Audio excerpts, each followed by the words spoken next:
Avui us porto 5 llibres de dones. 5 llibres que són molt diferents, escrits per dones però molt diferents.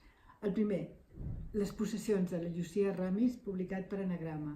És un llibre molt actual, un llibre on la Ramis barreja la investigació sobre la pròpia família en el passat, però també hi barreja moltes qüestions del present, d'un present que és el nostre, que és el de molta gent, que és de problemes sentimentals, de problemes en el treball, de com utilitzem les noves tecnologies. És una novel·la molt interessant.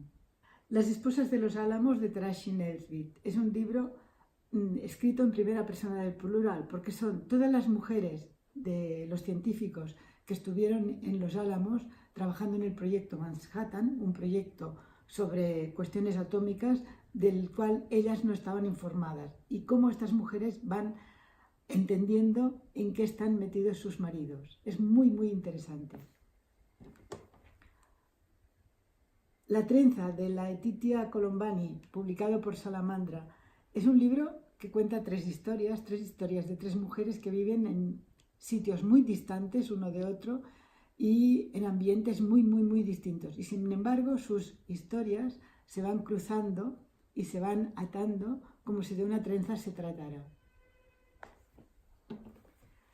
Permagel, de l'Elba Baltasar, és un llibre molt particular, un llibre que està molt, molt ben escrit, a mi m'agrada molt el llenguatge que utilitza, i parla d'una dona que s'ha col·locat una mena de cuirassa de gel, però que a dins té emocions i sentiments com tothom, i que es planteja constantment el suïcidar-se.